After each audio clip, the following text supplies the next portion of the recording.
Want a chance to win a whole load of otaku goodies with Mecha, Gaikotsu, and Gemmer? Then head on over to my Gemmer giveaway video right now for your chance to win.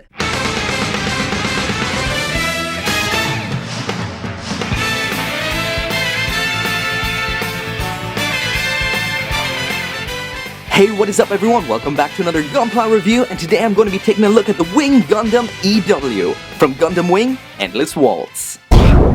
So this right here is what you're going to get right out of the box with just some minor panel lining.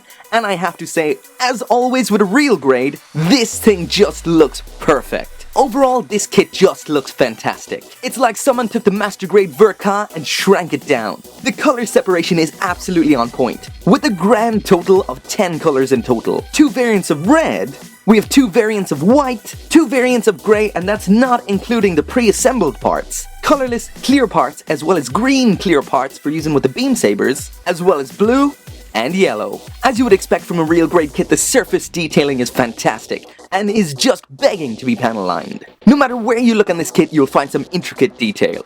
As for the decals, we've got that typical huge sheet of decals. As you can see here, all I've used is the eyes and a couple of the foils, and already this thing looks good.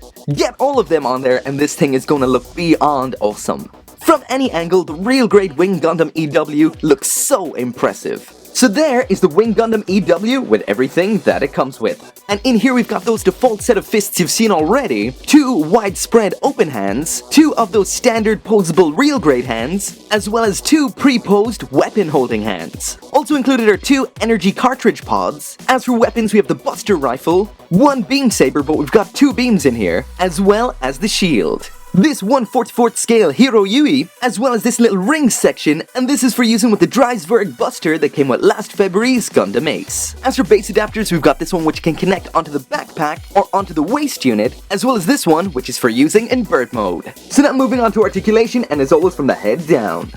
There is the head all the way down to the front, all the way to the back, and of course that can spin around like that. We've got no side to side tilt as this is just a ball joint. Next, now the shoulder all the way up, and that's about it before you end up popping this off. And I will mention that this does pop off quite a bit. But anyway, there it is all the way up, all the way down.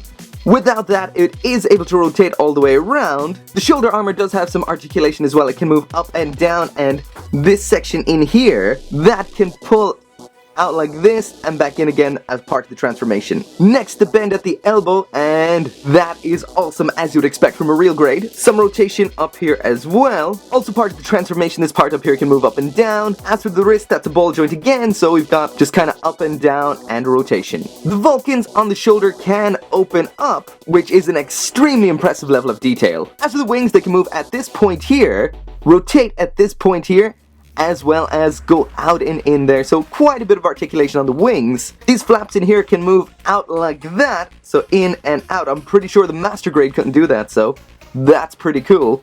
The whole backpack here can move up and down and out like that. As for the waist here, there we have side to side, that's pretty nice, and there's to the front and to the back. As for rotation as well, that can go all the way around. The front skirting armor can move up and down as well as out like this. Side skirting up and down, and the back, just like the front, there it is all the way up and down, and a bit of side to side there too. I will mention there are a lot of small parts on this, just like up here in the Vulcans like I showed you already, but right now this little section here is just after popping off, and as you can see, that part is so small that could be really easily lost. So I do always recommend with a real grade, glue all the parts that don't move, because if that drops, it can go missing so easily. Next, the legs, and there they are all the way out to the sides. They could go further than that, but the side skirts are a little bit in the way. Of course, the legs can rotate as well. There it is all the way up to the front, all the way to the back. Again, that could go more if it wasn't for the skirting.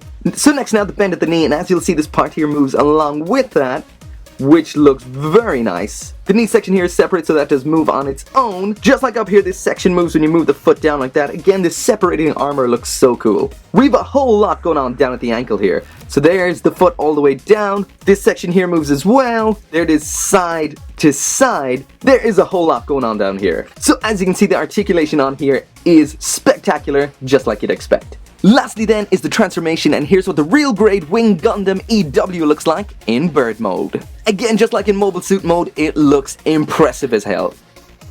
So that is it for the review. There's not much to say that I haven't said before with a real grade. This thing is insane. The amount of detail crammed into such a small model kit is really impressive. The articulation is great, it's got a lot of moving parts. The shoulder armor can fall off quite a bit, which is a bit irritating, but it's not the worst. And all the accessories look amazing as well. If you're a fan of Gundam Wing, then this is definitely one for you. And comes very highly recommended from me. And as always, thank you very much for watching. Make sure to come back for more Gunpla reviews, and I'll see you next time.